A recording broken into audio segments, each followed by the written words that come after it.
L'assemblée plénière qui s'achève nous a permis de vivre des moments fraternels, riches et profonds. C'est un moment fort de l'exercice de notre collégialité épiscopale. Nous avons prié ensemble, célébré l'Eucharistie, nous avons porté dans la prière ceux qui sont confiés à notre ministère, ainsi que notre pays confronté à des défis bien divers. Notre ministère nous met en contact avec les diverses composantes de la société et souvent ceux qui rencontrent le plus de difficultés. De nombreux chrétiens sont engagés avec d'autres à leur côté. Une fois encore, notre attention a été attirée sur la population de personnes d'origine roumaine, ballottées d'un lieu à l'autre, sans que des propositions de logement plus dignes leur soient faites. Ils sont même, ici ou là, l'objet de violences verbales ou physiques inacceptables. Leurs projets, comme leurs progrès dans l'intégration dans notre pays, sont ainsi sans cesse réduits à zéro et tout est à recommencer. Nous n'ignorons pas la complexité de cette situation, des différences culturelles, des conditions sanitaires devenues dangereuses, des proximités difficiles dans la durée conduisent à des incompréhensions profondes qui empêchent de voir les possibilités réelles de trouver des solutions réalistes et raisonnables. Toutefois, nous dénonçons les manques de respect de ces personnes et nous invitons les pouvoirs publics à s'engager dans la proposition de solutions pérennes et dignes. Nous remercions et encourageons ceux qui s'engagent à leur côté dans un esprit de service et le désir vrai de les accompagner sur un chemin d'intégration. Notre prière a rejoint ceux qui aujourd'hui se préparent à être prêtres dans les séminaires de France. Nous avons pris un temps long pour réfléchir à leur formation et à l'élaboration d'une future ratio nationalis. Si l'état des lieux nous a mis devant la réalité de la baisse du nombre des vocations et de la situation de certains de nos séminaires, nous avons aussi rendu grâce pour les séminaristes de nos diocèses et nous voulons remercier les formateurs qui, jour après jour, sont donnés à la tâche enthousiasmante de former les prêtres que Dieu nous donne. Tournés vers l'avenir, après avoir écouté Monseigneur Patron Wong, nous avons étudié la ratio fondamentalis et avons décidé d'avancer dans les réformes nécessaires de nos séminaires.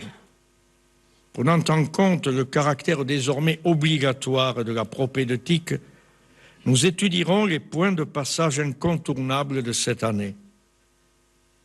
Après un premier travail entre formateurs et évêques, nous reprendrons cette question à partir du texte de base d'une ratio nationalis qui nous sera proposée. Je cite Monseigneur Wong, « La publication de cette nouvelle ratio est destinée à donner un nouvel élan, y compris à la pastorale des vocations, en posant un acte de foi.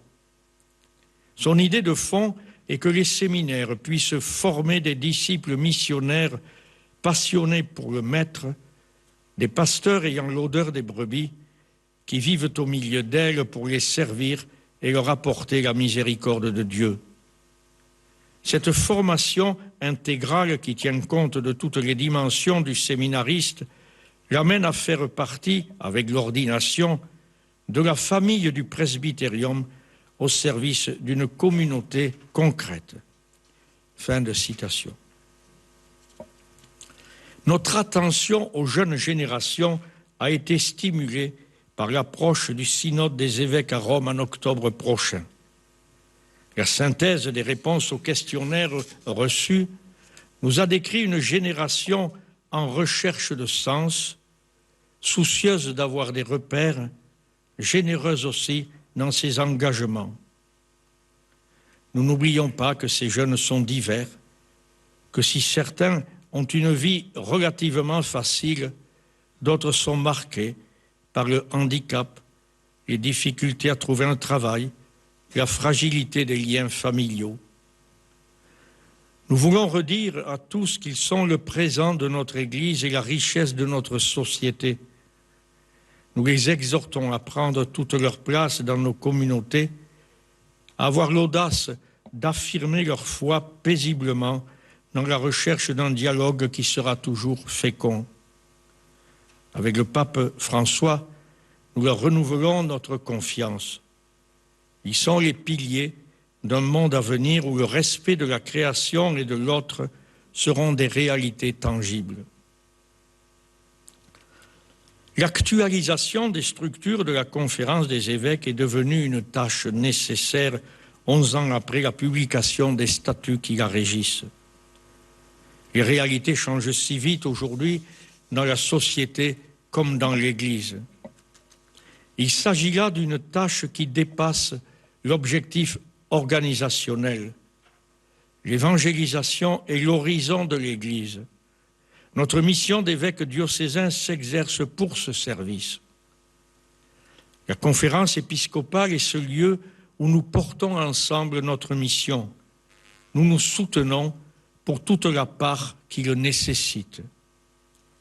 Aussi, sommes-nous entrés dans ce travail par un partage sur notre collégialité, qui trouve sa source dans notre ordination épiscopale, qui nous associe à la vie et aux besoins de toutes les églises en communion avec le Saint-Père. Les conférences épiscopales sont données pour permettre aux évêques d'une même nation de se concerter, de se donner les moyens nécessaires pour le bon exercice de la charge de chacun. Les défis de la mission ne sont pas contenus dans les frontières de chaque diocèse. Ils les débordent de toutes parts. Déjà, la province permet un premier niveau de collaboration proche du terrain. Celui du pays nous situe à l'intérieur des réalités culturelles, sociétales et législatives communes et permet de se donner les moyens d'expertise ou les soutiens pastoraux que chacun ne peut trouver localement. Cette session nous a permis de rentrer dans ces perspectives, de définir l'objet précis qui nous occupe et de dessiner l'esprit dans lequel nous voulons aller ensemble. Du travail reste encore à accomplir. Il faudra préciser les priorités qui nous apparaissent pour aujourd'hui et en fonction d'elles, organiser les structures pertinentes pour les mettre en œuvre. L'équipe chargée de conduire cette réflexion va poursuivre son travail et nous guidera dans les prochaines assemblées. Ainsi pourrons-nous ensemble nous accorder sur les objectifs de fond comme sur les moyens que nous souhaitons mettre pour les atteindre. C'est un appel à avancer ensemble, à être attentifs aux réalités diverses de nos diocèses, aux besoins de chacun, aux répercussions de la vie des uns sur celle des autres. Nous sommes invités au souci des autres églises, celles de notre pays et celles du monde entier. C'est ensemble que nous avançons. L'humilité, l'ouverture aux autres, la collaboration, la confiance, la complémentarité, l'écoute commune de ce que dit aujourd'hui l'Esprit à nos églises sont à la racine de notre travail commun. Nous remercions tous ceux et celles qui nous aident aujourd'hui, tant au secrétariat général que dans les divers services de la conférence. Leur travail nous est indispensable.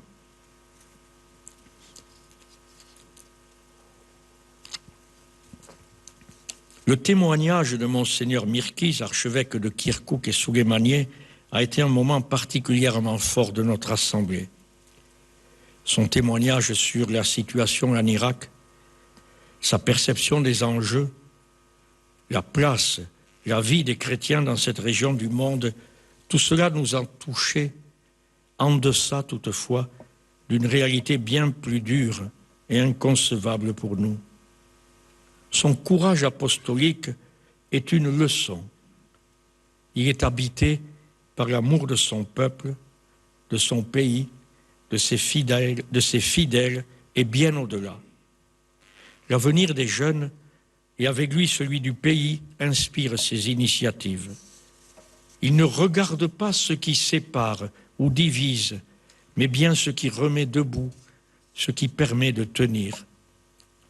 Son initiative pour les étudiants que nous avons soutenus bien modestement est au service de l'avenir du pays, de l'avenir de ces jeunes et de celui des communautés chrétiennes. Pour rester là-bas, il faut avoir un projet porteur d'avenir. Il leur a offert la possibilité de poursuivre leurs études en ce temps de guerre. Il leur a donné d'expérimenter la vie ensemble, chrétiens, yézidis, musulmans, sunnites et chiites. Cette expérience est une semence d'avenir pour leur pays. Tout ce qui favorise la rencontre, la culture, l'éducation est indispensable pour vaincre les peurs, les préjugés, les caricatures. Plus encore, Monseigneur Mirkiz nous a montré trop brièvement comment les chrétiens traversent de telles épreuves unis au Christ, réconfortés par lui, sauvés par lui de la haine, de la peur, de la violence. N'a-t-il pas fait référence à cette phrase de Jésus à ses disciples, rapportée par l'évangéliste Jean au chapitre 16e de son évangile? L'heure vient où quiconque vous fera mourir croira rendre un culte à Dieu. Ils agissent ainsi parce qu'ils n'ont connu ni le Père, ni moi. Quelle lumière et quel réconfort! Il y a des moments où les événements exigent du croyant des choix lumineux, crucifiants, mais signe de la profondeur de la confiance en Christ et en son évangile. C'est ce courage-là qui permet à cette communauté chrétienne de tenir, de chanter sa confiance en Dieu et de croire à un avenir possible. À plusieurs moments de l'Assemblée, nous avons évoqué la situation des chrétiens d'un Occident marqué par la sécularisation profonde, l'absence de Dieu, la perte du sens de la dignité de tout homme, la soumission exacerbée au désir individuel. Ici aussi, nous ne pourrons exister sans des choix de vie en rupture avec ceux qu'une culture dominante impose comme libérateurs, au nom d'une conception d'une égalité qui ne se déploie qu'en certains domaines de la vie.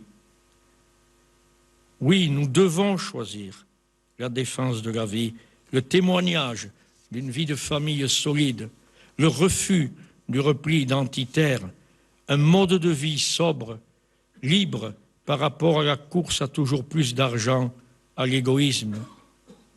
Notre foi en Dieu nous pousse à trouver notre liberté dans le fruit de sa rencontre plutôt que dans la possession de biens matériels ou la soumission à nos insatiables désirs. Elle nous pousse aussi à avoir le courage de refuser, de poser des actes que notre conscience refuse. Grâce aux interventions des évêques de rites orientaux, nous avons entendu l'histoire de ces peuples arméniens, libanais, ukrainiens, qui les a conduits à l'exil, sans oublier les fidèles d'autres églises orientales. Ils sont chez nous, sincères souvent, mais sont marqués par des ruptures culturelles profondes qui rejaillissent parfois sur leur vie de famille. Ils sont nos frères au titre supplémentaire de la foi en Christ. Leur accueil, leur présence est une richesse pour nous. Leur témoignage de foi intense nous interpelle. Notre fraternité les réconforte. Avant de conclure, je voudrais exprimer notre reconnaissance à Monseigneur Nicolas Brouvet pour l'excellent accueil que nous trouvons ici à Lourdes, pour ceux qui sont à notre service et pour la générosité des sanctuaires à notre égard. Nous allons repartir dans nos diocèses. Nous continuerons à servir la communion et la mission dans nos églises diocésaines. Nous vivrons d'une manière autre la communion entre nous, par le souci les uns des autres, la charité et la prière. Le 19 novembre, nous vivrons la journée mondiale des pauvres, telle que le pape François l'a demandé à toute l'Église. Nous savons bien que c'est le souci des plus pauvres qui nous garde de nous replier sur nous-mêmes. Par leur fréquentation, souvent le Seigneur vient à nous, nous décentre, élargit l'espace de notre tente, adoucit nos cœurs et prépare en nous cet amour dont nous l'aimerons toujours. Je voudrais terminer en reprenant un extrait de la lecture faite ici même, hier, à l'office de Vêpres. Elle est tirée de la lettre aux Romains au chapitre 12e. Que votre amour soit sans hypocrisie. Fuyez le mal avec horreur. Attachez-vous au bien. Soyez unis les uns aux autres par l'affection fraternelle. Rivalisez de respect les uns pour les autres. Ne brisez pas l'élan de votre générosité, mais laissez jaillir l'esprit. Soyez les serviteurs du Seigneur. Au jour d'espérance, soyez dans la joie. Au jour d'épreuve, tenez bon. Priez avec persévérance. Je vous remercie de votre attention.